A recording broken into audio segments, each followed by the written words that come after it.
Hi,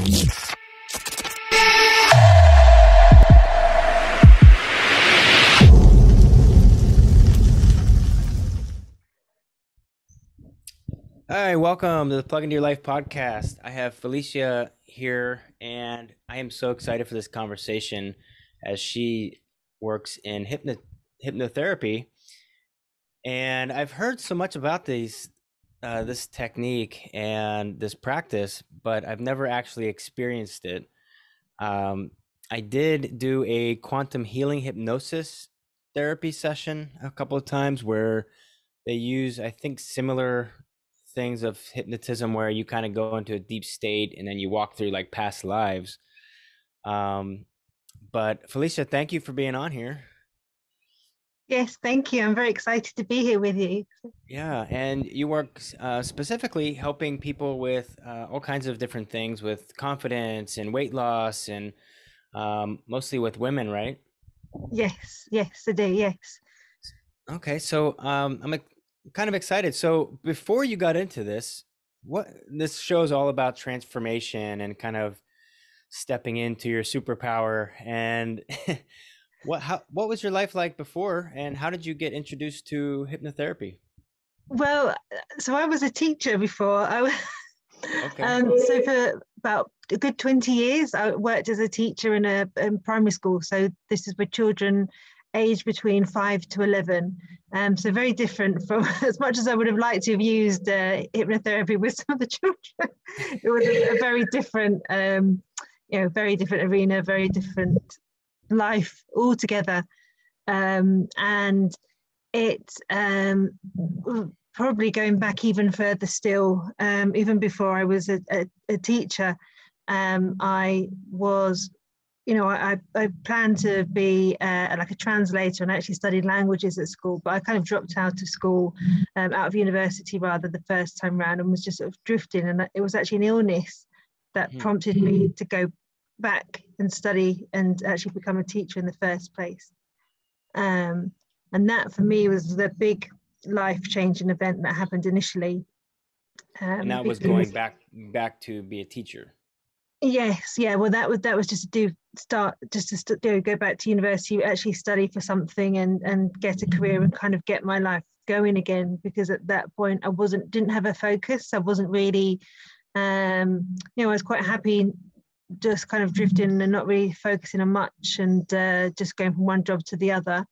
So once I actually had a brain tumor, and when that happened at 22, that made me really reevaluate my life and think, well, where do I want to go? What do I want to do?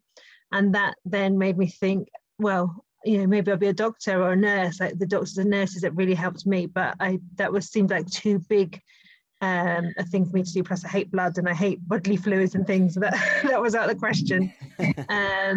So through a bit of self-reflection, I came to teaching, and so that was what I focused on for many years, and till I came to another kind of crossroads in my life, which led me to wanting a change really from teaching. It was I think it was just the direction of teaching itself as a career. I think it changed a lot. And I found myself just working so many late nights and late hours and long hours. And so I wanted to do something different. I didn't know what skills I had. I felt like I didn't have anything apart from working in schools. So, and my main passion was art. I absolutely loved art, but I had no background in arts. And art therapy was something that came up for me as something I'd love to do. But I didn't have a degree in art, and I needed that to train in that. So when I thought about it and I saw all these things kept popping up on Facebook and everywhere to be a coach, that's why I then looked into that, and I became a coach initially. Wow. So now you kind of breezed over a brain tumor like it was no big deal, but that had to have been a huge part of your life in that time, right? So what happened there? How did you get through that? That was a massive shock at the time, for me, my family, my friends. It was huge. So it was a very slow process to get over that. I was taken into hospital very quickly, and it was dealt with ever so fast. And I was in and out within a matter of weeks.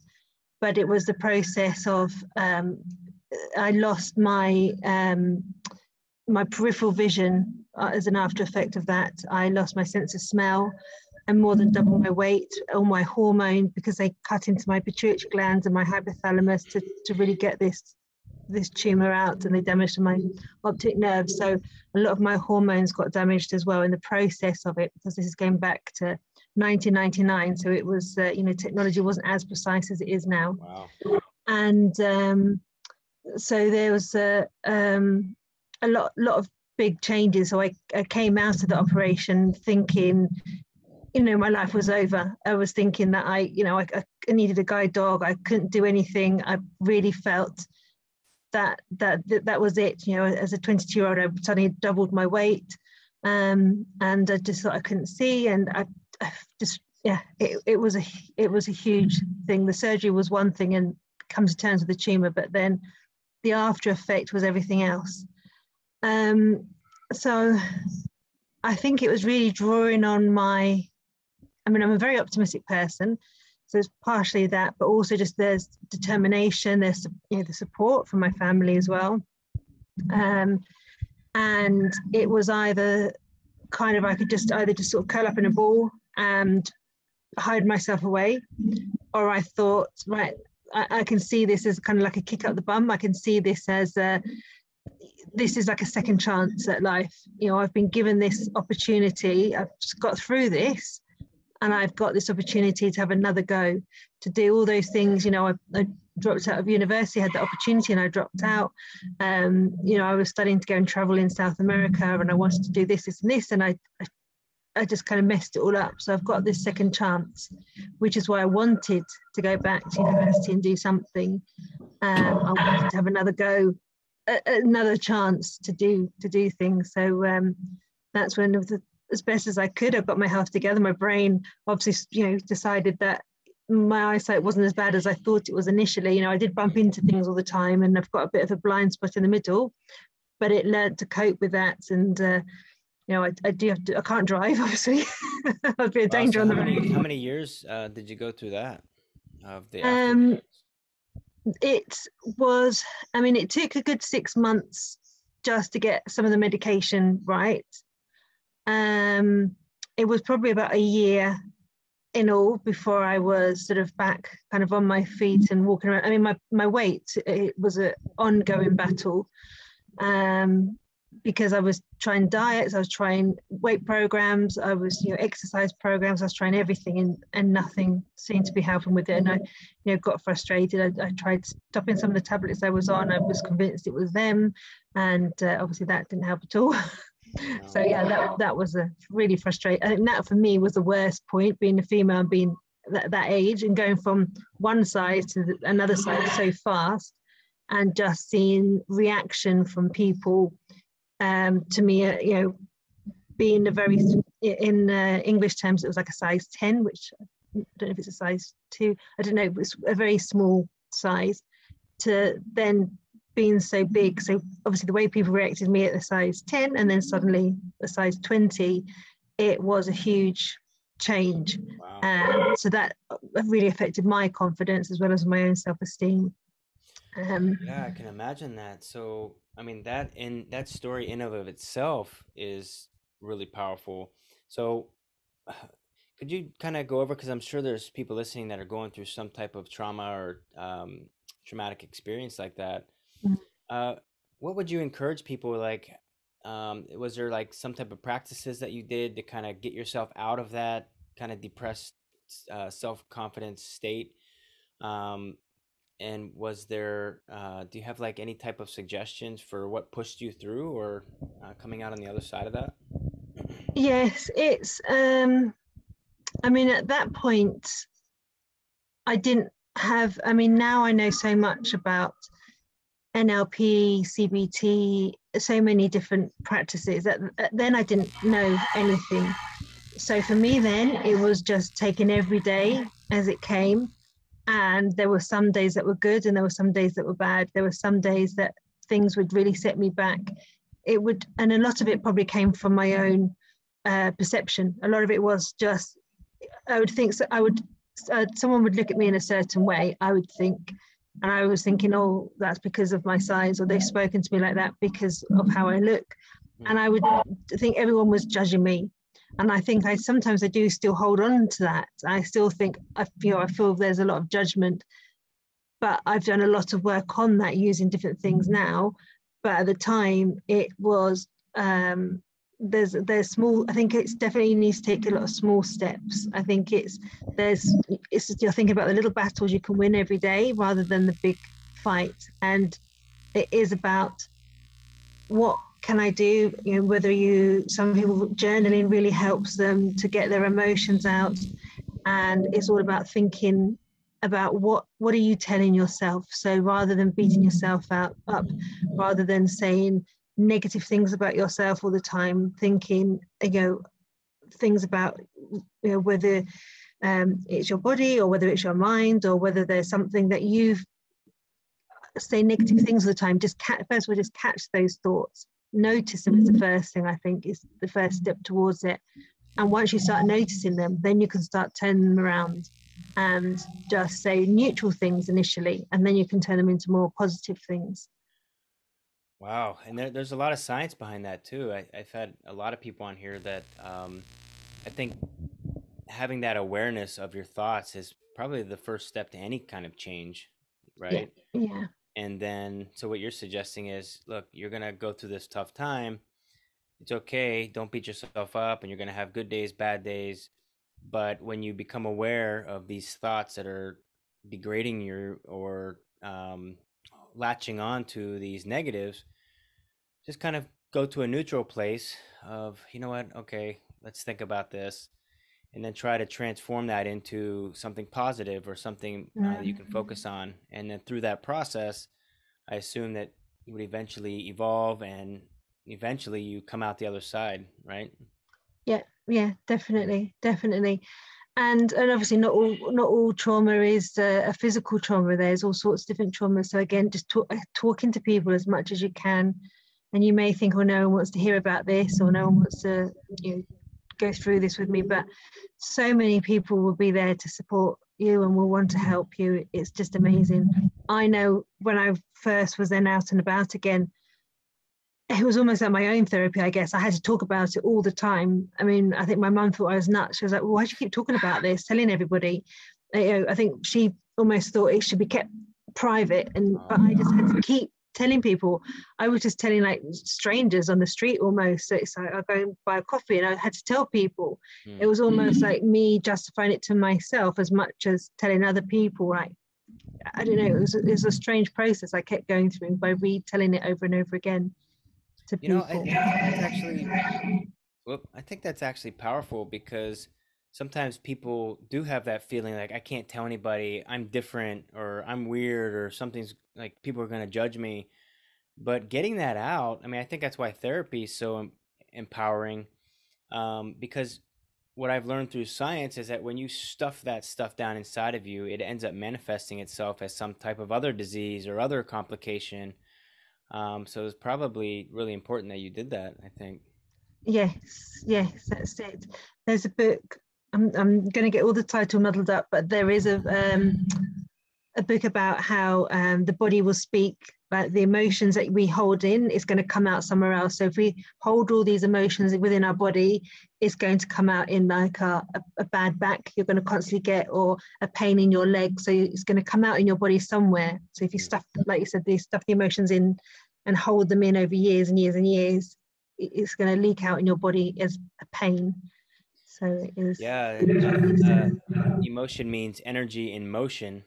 You're expressing this energy of whatever the emotion is, but if you don't allow it to express itself and you store that in, it shows up in some other way. Yeah, really, really powerful there. And you also brought up NLP, and I remember when I first started hearing that, I didn't understand what that was, and I'm sure there's some people on here that I mean, you can Google it, but what is NLP, and what other types of practices that you end up learning from this? So I do something called RTT, so it's Rapid Transformational Therapy. And so it's a combination of linguistic, I can't say that, linguistic, anyway, Linguistic. NLP and Yeah. CBT, so cognitive behavioral therapy, and psychotherapy and hypnotherapy as well. So it's all these different types of therapies combined, and it was founded by Marissa Peer. And so she has developed it over about 33 years, and now she's teaching it to people as well. And it's such a powerful therapy in itself. Within 1 to 3 sessions, it can cure physical, mental, uh, whether it's a psychological, emotional, any kind of ailment that people have. It's just about anything. It can help transform that pain ever so fast as well. So it's a phenomenal the way it works. And when you mentioned quantum, what was the thing that you experienced? Quantum in the beginning? Yes, quantum healing hypnosis therapy. Yes, that's it. So in a similar way, you regress somebody back to different scenes initially, and you explore where the pain is coming from, whatever the issues they're suffering from. You regress them back to the root of it, so they get a good understanding of the root where it's coming from, and then you'll explore the belief that comes up from those, and then we've got different tools that we can use to eliminate that and change that belief and make it a more positive belief moving forwards. Yeah, so I think a lot of people, including myself, I used to latch on to solving the symptoms of something. Like I have a pain, I need to take some type of medication or do this to fix the symptom. And then, as everybody knows, there's usually other symptoms behind taking that thing to stop the other symptom. And it's like Yes. this never-ending thing. But what you're saying is, through these different types of therapies and practices, you dive deeper into where that root cause came from, like where that stemmed from or where it started. And I've Yeah. had the same experience. I've When you start diving into, and it's not about like revisiting the past. I don't think it's about discovering where that emotion started, and now you can give a new twist on that same story. And then I think, correct me if I'm wrong, it's like you're reframing Yes. um, the perception of what you were looking at. And I think science says that you have all whatever we remember is only 50% accurate anyways. It's like Yes. it's and crazy. well, some things come up that people they may even be in the womb and they've heard conversations between their parents or somebody else even, and obviously their mother. And there may be other people there, and when they've gone back, or there may be memories they don't remember at all that have come up. Mm. And when they go back and ask the people involved about it, if they are around still, they're like, yes, that did actually happen, but it's like a memory they've either totally suppressed, and obviously there's memories that they do remember that they've just forgotten altogether, and these come up as well. So it's amazing the things that can be uncovered. But obviously there's a lot of times when we have something and we think, oh, this is why I've got this, whatever it is, whether it's something physical or emotional going on for us, and we put a reason to it. Hmm. um, but then so often it isn't that, and it's something else altogether, much deeper. So just even having that understanding is so powerful for people as well. So Yeah, and I think a lot of times in my experience, in myself and other people I've worked with, it's almost like some of the things like the body forgets about because it was so traumatic. And then when you start diving into the subconscious, it's like these things come out, and sometimes these people don't even remember it because it's been so pushed down so far. yeah. Very, very powerful techniques that you're using to do that stuff. Wow.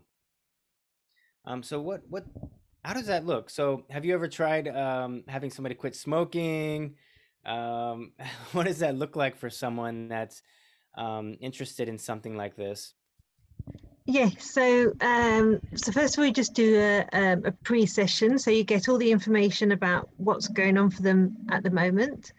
Mm-hmm. So a little bit like coaching about what's stopping them, and where, and then, well, the most important thing is about what they would like their life to be like after they've Mm. stopped smoking, for example. Um, so there's like a magic wand question. So how would their life be like straight afterwards? So you get them to really give a lot of positive emotional words about how they'd like to feel, how their day would be like, all the changes they would like, and kind of like their why, the reason why they want this to happen.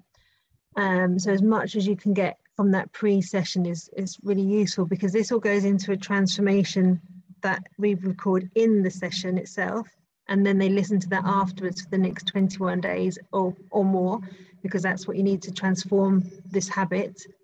But even if it's not smoking, you still do the same process. Um, and then during the session, you're regressing back to the root cause and the reason why they are smoking, or there may be other things that come up during the, the actual regression part as well. So if something else comes up in one of the scenes that seems that is very important, then I'll ask them about that as well, because it could be related to the smoking or something a little bit Mm. different. Um, so that will come up, and it's you're just asking a lot about the feelings around it, as well as the beliefs that are coming up for them. And they're normally about 3 to 5 different scenes. So this is in a separate session. This is the actual RTT session. So once you've regressed them and got them into this, so they're talking from the subconscious in the hypnotic state. Um, and and so it's really like you're being a detective. You're just trying to find out the belief that's holding them back, why they're really smoking, what is that need, I guess, that they have around that. And once you've kind of uncovered that with them, depending on what came up in those different scenes, there's about 9 different things we could use there, to Mm. help them sort of process the different things that happened in the different scenes, and get through those before we do like a reframe and then the transformation. Wow. Yeah. So, and somebody listening, I can imagine someone saying, well, I've tried everything, and now you're telling me like my emotions or my clearing out stuff will allow me to quit, And I just want to kind of dive into that a little bit deeper because I smoked for 12 years, actually. And I had a lot of things around alcohol and stuff like that. And in order to, and I told myself, like, I will never quit smoking. Like, I already gave up. Like, I just gave in and said, you know what, this is going to be something I do for the rest of my life. Well, it's been like 8 or 9 years now, but I used to carry around like this laundry list of like all the reasons why I do all the things I do. Like, I went to war. I had, all these problems and things from my past that I carried around with me. And the stories that I had around it were so negative and just so like victim. I was this big victim to life and no one had my life and all these things. I was homeless at one point. Like all these crazy things happened. And until I started actually addressing those things from my past and reframing that stuff, and Mm. I even went out and like started, confronting people that I harmed or people that harmed me, and really diving deeper into some of the emotional things as a child. When I started looking at that at a different view, it it just transformed me, and I couldn't do it alone. And this is the part I think people don't understand is that they think they can do it by themselves. Mm. But, Einstein, I say this a lot on here, but Einstein said you can't solve a problem with the same mind that created the problem. Mm. So if I'm going to keep that same mind and I'm going to look at these problems from the same person that's been living with it all these years, how am I going to look at anything differently?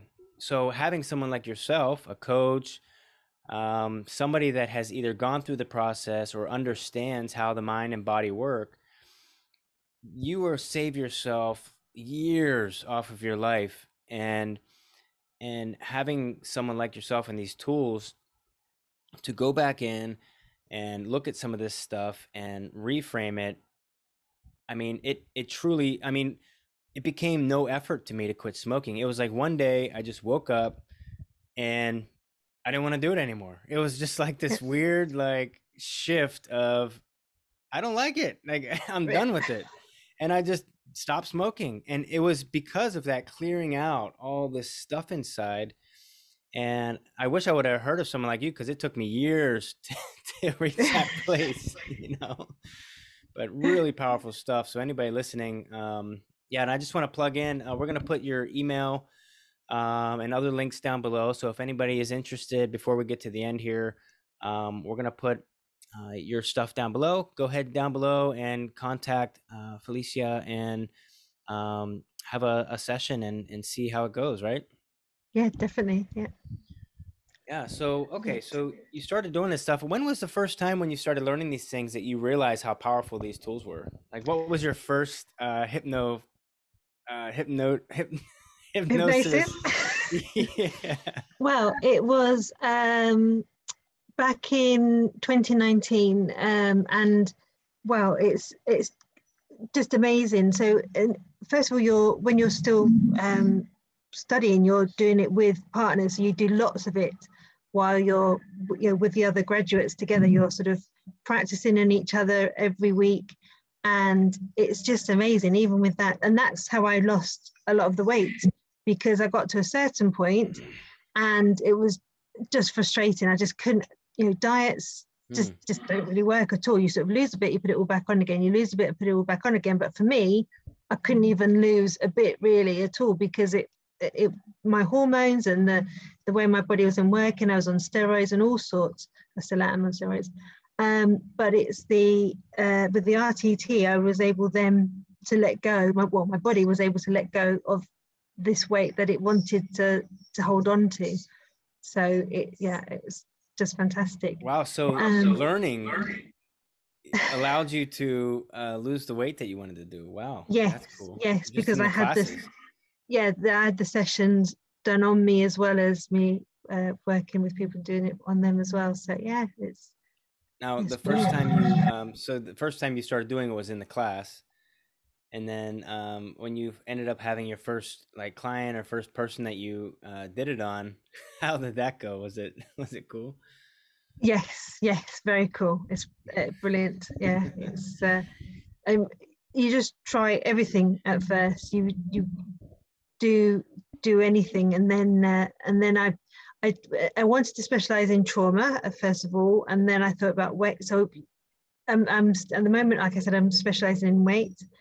Um, but I will still work with everybody and help them as much as I can with all different kinds of ailments and emotional things as well. Wow, so that's really neat too, because based on a person's needs or what you're experiencing in the first session, you can kind of gauge what technique would work best with each person. Yes, that's it. It's also personalized as to what they want, what they need, and what comes up really in the session. And although we take the information beforehand to go into the transformation, again, whatever comes up during the scenes, because so much comes up, and that also goes into that transformation, and that happens at the end of the session. Wow, yeah, and so NLP, going back to that, what is it? Linguistic programming. I can just say linguistic. So it is a way of using like words, Language, yeah. language. So it's like this, a bit like the self-talk. So yeah, using language. Yeah. Okay. I'm trying to think of some. So yeah, so there's a tool that I use for people. So with sugar addiction, there's something I can use there to help them combine like words and images and things together to help them to sort of deprogram their mind against sugar, which is separate kind of from RTT. So it's like an NLP technique. So you can kind of combine our thoughts and our language together to kind of help people get over certain things. Now, sugar, you're mentioning like all of my things that I've overcome. I can't even keep sugar in the house because I'm so addicted to it. Um, but yeah, that makes sense. I mean, I don't think people realize how powerful your mind is. What I understand is like our bodies are like these machines that are here to keep us alive. And the one thing that it wants to do is create habits and routines, neurological, neurons that fire together, wire together. So the more often you do something, the more it becomes a habit and routine. Now, to get out of that requires you to go into that operating system and restructure things. And like you mentioned, 21 days of focusing on your future self that you're trying to create. I think that's really important because if you don't continue to keep, it's like learning to drive a car, right? Like when I first start to drive a car, I'm really nervous, I'm sweating, I'm hypersensitive to everything, I'm really aware, I'm looking at everything, I'm in survival mode because I feel like I'm going to die. And most people, when they start down a new path, that's how the body wants to react. It doesn't like it, it's uncomfortable, it's unknown, it wants to go back to the familiar. But if I quit that first day, I won't drive. Like I won't keep doing the thing that I'm trying to do. But by focusing on, okay, I see myself driving, I know I can do this, and you keep focusing on what you're trying to accomplish. After a time, a couple weeks goes by, a few weeks of continuing to do the same thing. Now you can look out the window and you're not even paying attention because the body has now become the mind and it's on autopilot in that new future. It's happened because you've kept focusing on it rather than the past of the problem. Is that? That's it. Yeah, definitely. Yes. I mean, it's 21 days to change a habit, but really it's 90 days to make it permanent. But if I said to people, well, listen to this for 90 days, I think that would just scare them. Yeah. So 21 days at least every day, and more if Yeah. you'd like to. And lots of people, they keep the audio and then they like to go back to it at times when they feel they need it. And some people, you can listen to it to fall asleep to. So it's a great thing just to listen and just relax and fall asleep to. And so you only listen to the first few seconds, and then you can. It just goes into subconscious. So Is does that really work? Listening to things while you're sleeping? yeah, definitely. Yeah. Yes, because it's your subconscious that's absorbing it, and that's constantly awake. So that's not sleeping at all. So it's going in and it's just firing into those neural pathways and changing that Okay. habit. So I used to live in Las Vegas, and I went to this show that was a hypnosis show. And what's funny is I ended up, so there was probably 20 people up in the stage. I was one of them. And he would go through these series of hypnotizing people on stage, but if you didn't make it, you got kicked off the stage. Yeah. Well, I ended up being one of the last people on the stage. Like there's only two of us left. And it was because we were so, I don't know if it's because we were so easy to follow the instructions that he was doing, but and then he had us do this crazy thing. Like after we left, like when people shook your hand, you did something, and I did it. And like to this day, like I look back and I'm wondering, like, was I really under hypnosis or was I just doing what he said? It's like, so I'm curious, have you ever like tried to do anything like crazy like you see on TV where like, someone starts No, acting like a chicken or something? no, not at all. No. And what they're checking for normally on stage, they're just checking how easy you are to hypnotize. So when you hypnotize somebody, you just ask them to look up, and when you're looking up and your eyes are going upwards, they'll naturally flicker. So they're just normally looking to see if your eyes are flickering as you roll your eyes back and up. So if you're looking up to, like I'm looking to a point on the ceiling, so if they start to flicker, then they're saying, all right, then we'll keep you on the stage. And if someone doesn't, they're just staring dead ahead and they don't start flickering. That, oh no, you go back, because they're looking to see whether you'll do that. Yeah, that's what I've heard. They normally just look for that, the sign that you're Definitely flicker. Yeah, when we go to, it's just the same when we go to sleep. When we go to sleep, our eyes roll back in our head, and it's the same process. Wow. Yeah. So it's it's It's exactly the Is same there a process. way, So like, is there like a quick way, like, let's say, I don't know, um, I want something to happen and I'm sitting across from somebody. Is there a way to like, uh, you know, hypnotize somebody without like, like, I really unfortunately want, not. You could ask them nicely. okay. Like every time I think of like hypnotism, I think everyone thinks of like the clock, The pendulum. the pendulum.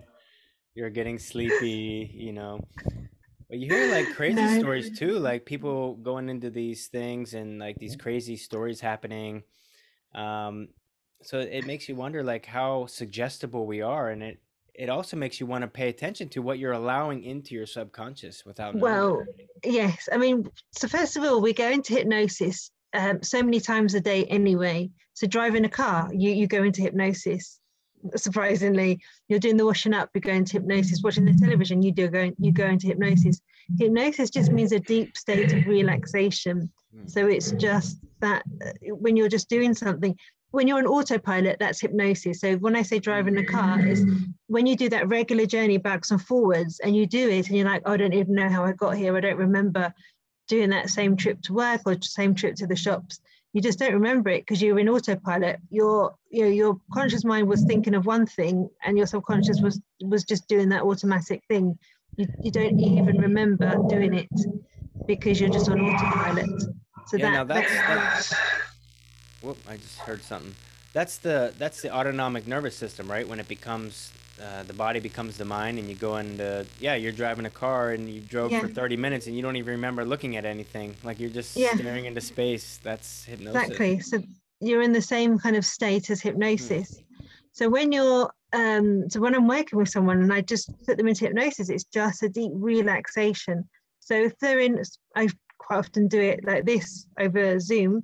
So if, for example, something happened in their house, they can say, if there was a fire or someone fell over and hurt themselves and they needed help, they can very easily just, you know, come to and get Hmm. up and go and help them. They're not stuck or out of control in any way. They're completely in control.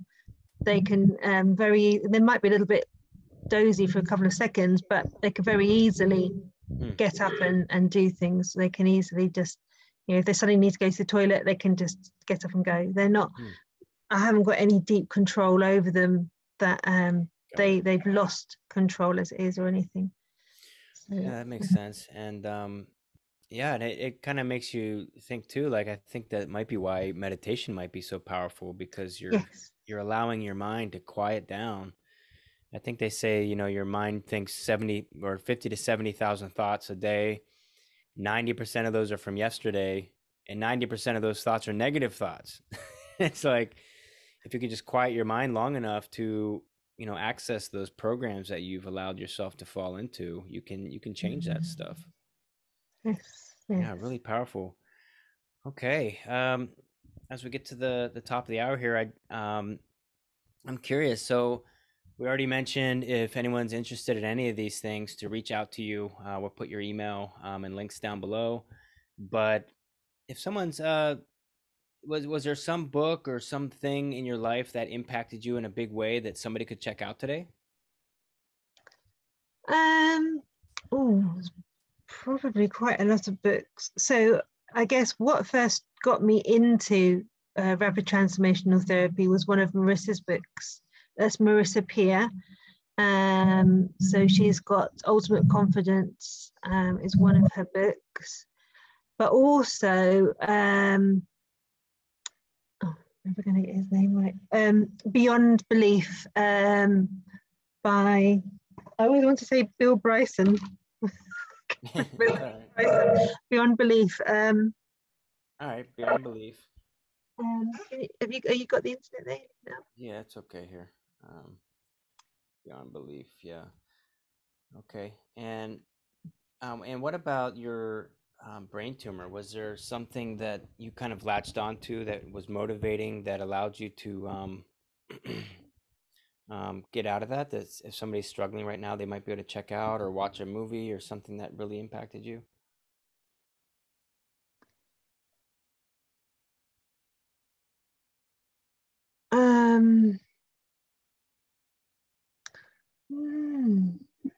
think. And it was Jenna Miss Savage Hill No. or Lisa Um, Pulitzer. I think it was Beyond Belief. hold on. Let's have a look here. Sorry.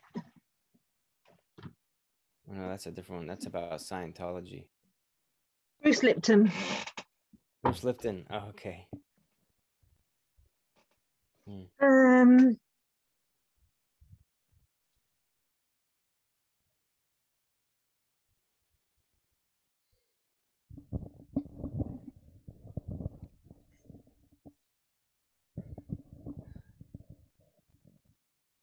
no. I think you did mention, like, instead of focusing on all the problems that you're going through, latch on to the new person that you're trying to become, right? That was Yes. a really powerful tool. And actually, what's just come to mind, because what obviously happened very, very, I mean, it was later that year of the Twin Towers happened. I remember sitting and watching that, and I think that really centered me and made me really appreciate what I had. It made me think, I'm actually very lucky to have what I have. Thinking about all the people and what was going on elsewhere in the world, everywhere else. So I think that kind of made me think.